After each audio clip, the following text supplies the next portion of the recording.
दोस्तों नमस्ते प्रणाम जय श्री राम जी। आप सबके स्वागत करती हूँ दोस्तों अपना यूट्यूब चैनल में। तो आज मैं बहुत ही प्यारा शिव जी का गीत भजन लेकर आई हूँ। आप लोग जरूर सुनिएगा, अच्छा लगेगा तो कमेंट कर देना, साथ में चैनल को सब्सक्राइब कर लेना, वीडियो को गीत को लाइक कर देना। दोस्तों शुरू से लेकर अंत तक सुनिएगा। कहाँ से आयो जोगी कहाँ कैले जाला है, अरे के करा दुआर जोगी धूमावा माचायो है। अरे कहाँ से आयो जोगी कहाँ कैले जाला है, अरे के करा दुआर जोगी धूमावा माचायो है। अरे पूर्व से आयो जोगी पश्चिम कैले जाला है, अरे गौर देई दुआर जोगी धूमावा माचायो है। अरे गौर देई दुआर जोगी धूमावा माचायो है।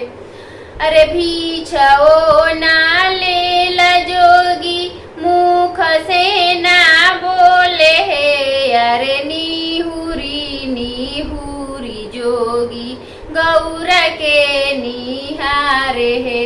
अरे घुरुमी घुरुमी जोगी गौर के निहारे है।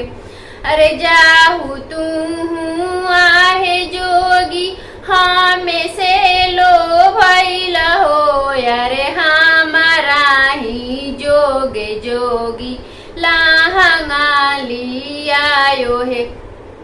अरे जाहू तू आहे जोगी हमें से लो भायो है, अरे हमारा ही जोगे जोगी गहना लियायो है।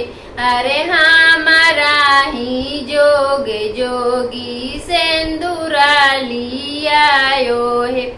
अरे हमारा ही देश गौरा लहंगो ना होला है, अरे मेरी गछल पेन्हा के गौरा हो खेला बियाह है। अरे मेरी गछला पहिना के गौरा हो खेला बियाह है।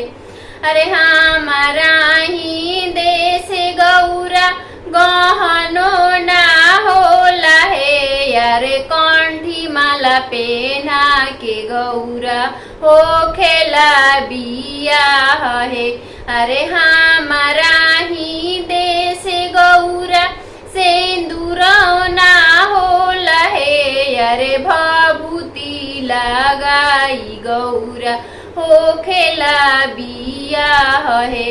अरे हमारा ही देश गौरा सिंदूरो ना होला है, अरे हमारा ही देश गौरा भभूति लगाई है।